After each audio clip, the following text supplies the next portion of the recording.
In 1921, a thriving black community built one of the wealthiest neighborhoods in America, then watched it burn to the ground in just 24 hours. Over 35 city blocks destroyed, hundreds murdered, and not a single person held accountable. For nearly a century, this wasn't taught in schools. The massacre was deliberately erased from history books. Today, we're uncovering what really happened to Black Wall Street and why powerful forces worked so hard to make sure you never learned about it. What if I told you that 100 years ago, Black Americans built one of the wealthiest neighborhoods in the country without any outside help? In the heart of Tulsa, Oklahoma, during the height of Jim Crow segregation, something remarkable was happening.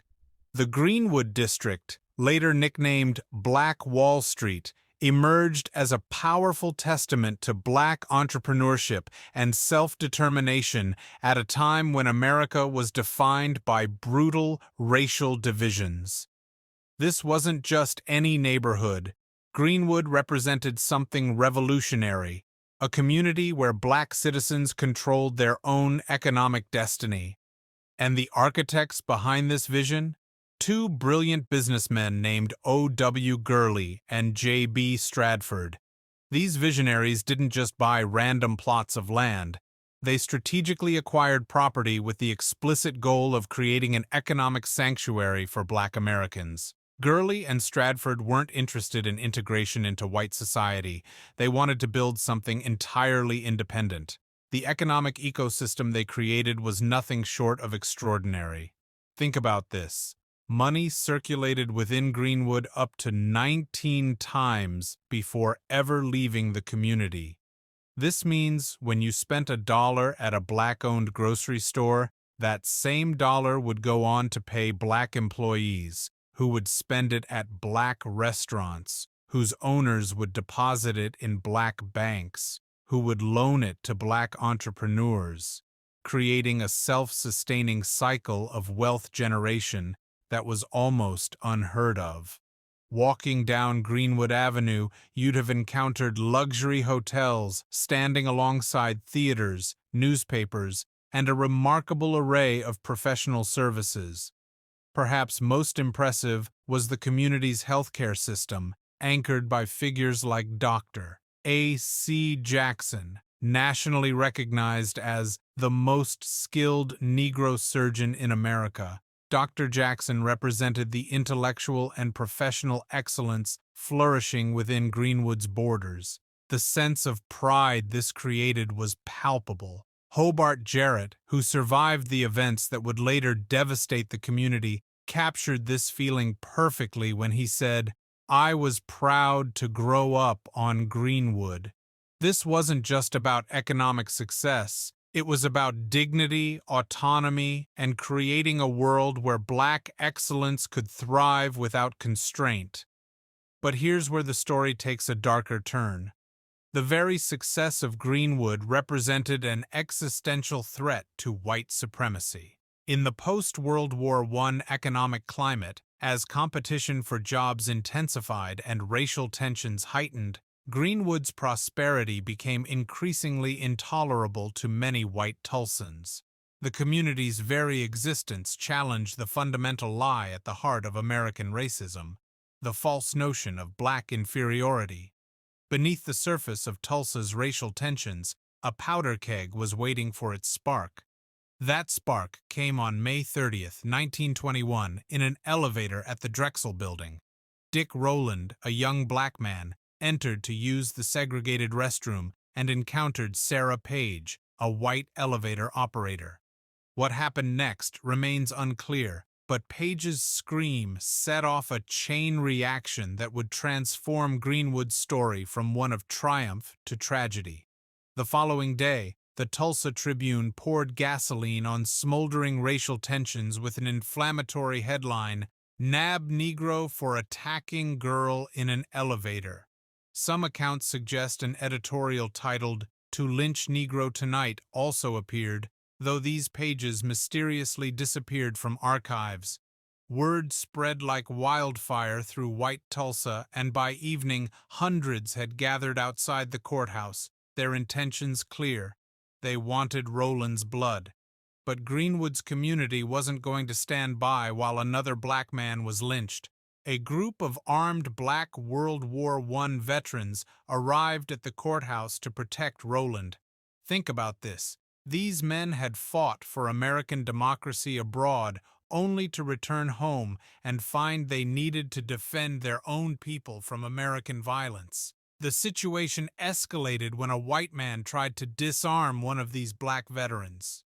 A shot rang out, and the massacre began. What followed wasn't a spontaneous riot, but something far more calculated. White mobs, many officially deputized by local authorities, launched what can only be described as a military operation against Greenwood. They positioned machine guns on nearby hills, and eyewitnesses reported planes dropping incendiary devices from above, an aerial assault on American soil against American citizens. I will never forget the violence of the white mob when we left our home, survivor Viola Ford Fletcher later recounted. I still see black men being shot, black bodies lying in the street. I still smell smoke. I still see black businesses being burned. The very institutions meant to protect citizens became weapons against them. Law enforcement not only failed to intervene but actively participated in the destruction.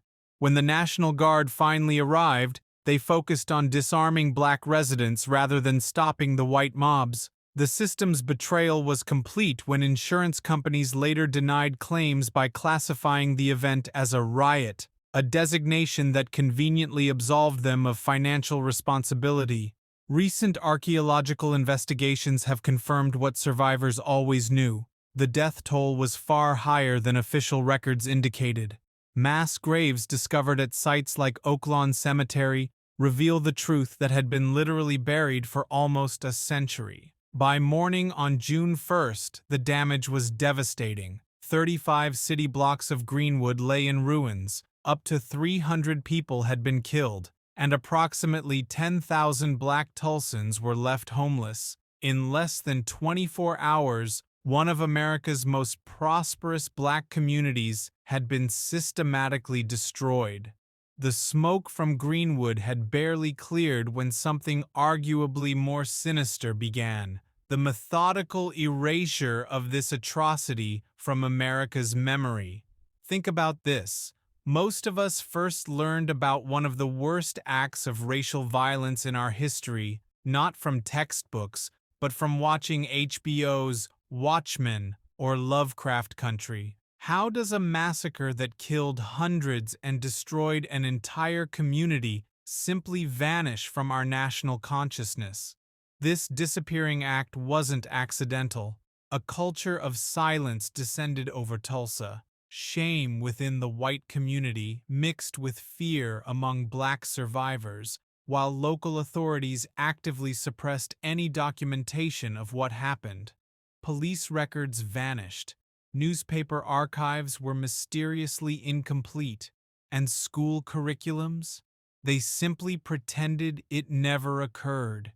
Yet throughout these decades of institutional amnesia, survivors and their descendants preserved the truth through oral histories passed down at kitchen tables and community gatherings. These stories survived like embers underneath the ashes, refusing to be extinguished, despite all efforts to smother them. It wasn't until 2001 that Oklahoma finally established a commission to study what happened in 1921. Their findings confirmed what survivors had always known and recommended reparations that were promptly ignored. The commission's report gathered dust while survivors continued to age without justice. The legal fight continues to this day. Leslie Benningfield Randall and Viola Ford Fletcher, both now well over 100 years old, have pursued justice through the courts only to face continuous setbacks. Just this year, on June 12, 2024, the Oklahoma Supreme Court dismissed their lawsuit seeking reparations, demonstrating how justice delayed often becomes justice denied. Meanwhile, science has begun to uncover what documents couldn't. Recent archaeological investigations at Oaklawn Cemetery revealed mass graves that official records never acknowledged.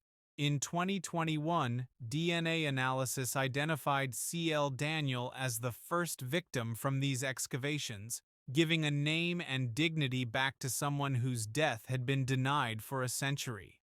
The U.S. Department of Justice has since concluded what survivors always knew. This wasn't spontaneous mob violence, but a coordinated military-style attack on Greenwood.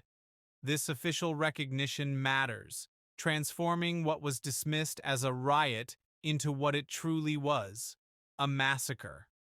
Even after the violence ended, the economic destruction continued through policy. When Greenwood residents tried rebuilding, they encountered new zoning laws specifically designed to prevent recovery. Without assistance from city officials and facing these deliberate barriers, the community struggled to reclaim what had been taken.